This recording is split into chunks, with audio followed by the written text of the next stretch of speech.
السلام علیکم ورحمۃ اللہ وبرکاتہ۔ اللہ سبحانہ و تعالی ہم سب کو ہمیشہ اپنی رحمتوں کے سائے میں رکھے۔ تمام دیکھنے اور سننے والے احباب آپ کی مشکلات آسان فرمائے اور آپ کو بے شمار خوشیاں عطا فرمائے۔ روز محشر حضور علیہ الصلاۃ والسلام کی شفاعت نصیب فرمائے، آمین۔ مولانا، مختصر سا سوال ہے اور ایک سوال ہے۔ شوال المکرم کا مہینہ چل رہا ہے، اس مہینے کی مناسبت سے حضرت ام سلمہ رضی اللہ تعالی عنہا کا قصہ بیان فرما دیں ہمارے سننے والوں کو۔ نحمده ونصلي على رسوله الكريم، اما بعد فاعوذ باللہ من الشیطان الرجیم، بسم اللہ الرحمن الرحیم۔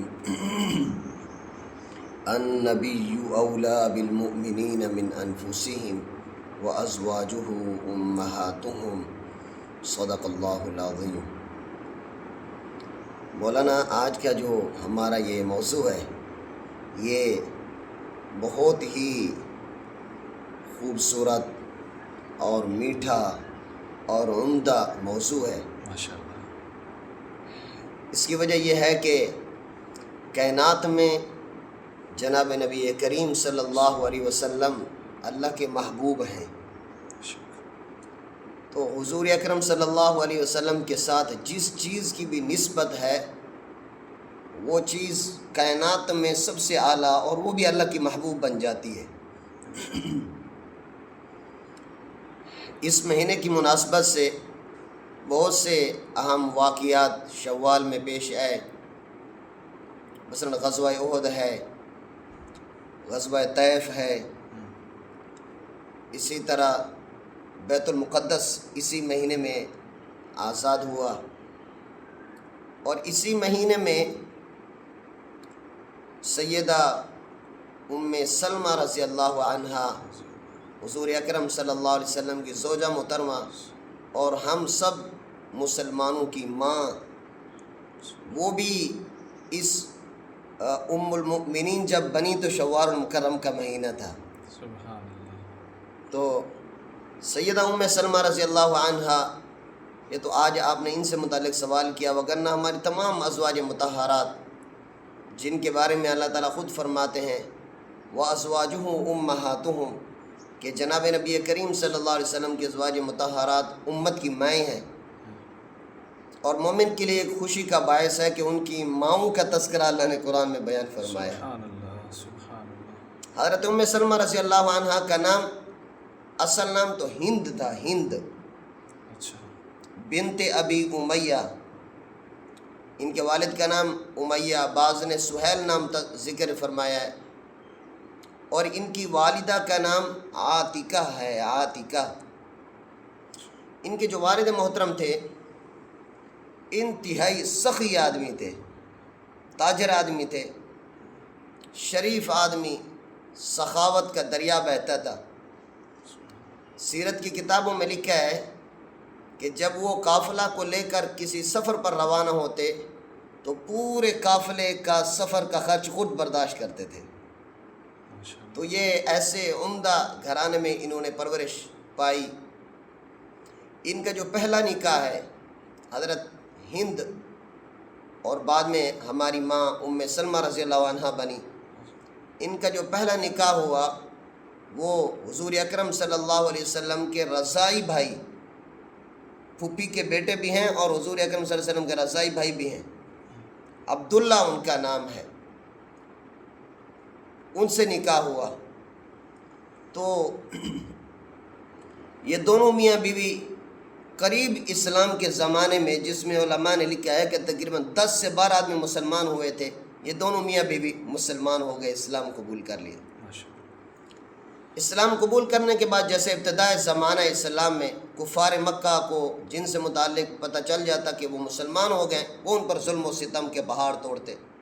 یہی حال سیدہ ام سلمہ رضی اللہ عنہا اور ان کے شوہر حضرت ابو سلمہ، جو بعد میں اپنے بیٹے سلمہ کی کنیت سے دونوں میاں بیوی نے نام بدل دیا، ام سلمہ اور ابو سلمہ، ان کو بھی انہی ظلم و ستم کا سامنا کرنا پڑا۔ حضور اکرم صلی اللہ علیہ وسلم نے جب حبشہ کی طرف ہجرت کی اجازت دی تو اس ہجرت حبشہ کے اندر سیدہ ام سلمہ رضی اللہ عنہ اور ان کے شوہر حضرت ابو سلمہ رضی اللہ عنہ بھی تھے۔ پھر حبشہ کا جو سفر تھا وہ انتہائی مشکل ترین سفر، مسلسل سمندر کا سفر، اور اس زمانے میں بھی جو سفر ہوتے تھے وہ تو انتہائی مشقت والے سفر ہوتے تھے۔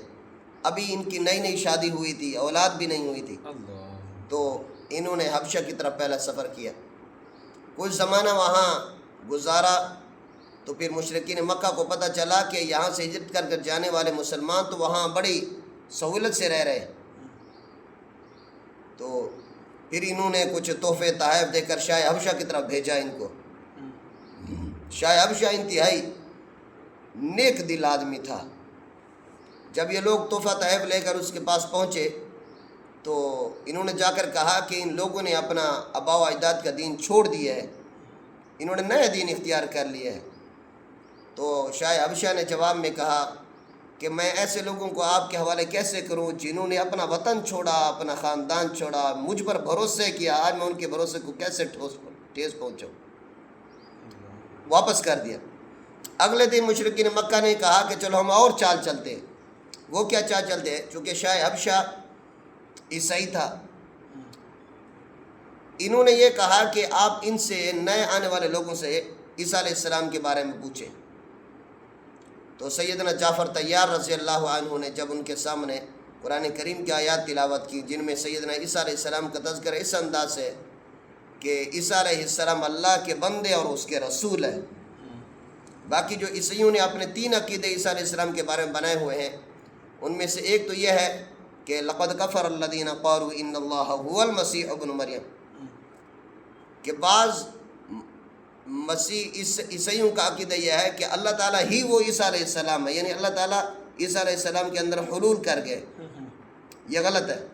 اور بعض عیسائیوں کا عقیدہ یہ تھا کہ لقد کفر الذین قالوا ان اللہ ثالث ثلاثہ، کہ کل خدا 3 ہے، ایک عیسیٰ علیہ السلام، ایک ان کی والدہ حضرت مریم علیہ السلام، اور ایک اللہ تعالیٰ، فرمایا کہ یہ بھی غلط ہے۔ اور بعض عیسائیوں کا عقیدہ یہ تھا کہ وقالت النصارى المسیح ابن اللہ، جیسے قرآن کریم میں کہ مسیح علیہ السلام یعنی عیسیٰ علیہ السلام اللہ کے بیٹے ہیں۔ یہ تینوں عقیدے غلط ہیں، صحیح عقیدہ یہ ہے کہ عیسیٰ علیہ السلام اللہ کے بندے اور اس کے رسول ہیں۔ شاہ حبشہ نے زمین سے ایسا تنکا اٹھایا اور تنکا دکھا، فرمایا کہ جو یہ کہہ رہے ہیں عیسیٰ علیہ السلام اس سے اس تنکا کے برابر بھی ادھر ادھر نہیں تھے، وہ واقعی اللہ کے بندے اور اس کے رسول تھے۔ یہ ناکام ہو کر واپس آ گئے۔ تو بہرحال یہ ضمناً واقعہ آ گیا۔ تو حضرت ام سلمہ رضی اللہ عنہ اور ان کے خاوند ابو سلمہ یہ حبشہ میں رہنے لگے۔ تو ان کو پتہ چلا کہ کفار مکہ نے حضور اکرم صلی اللہ علیہ وسلم سے صلح کر لی ہے، تو یہ واپس آنے لگے۔ تو پھر کسی نے خبر دی کہ یہ خبر جھوٹی ہے، کوئی صلح نہیں ہوئی۔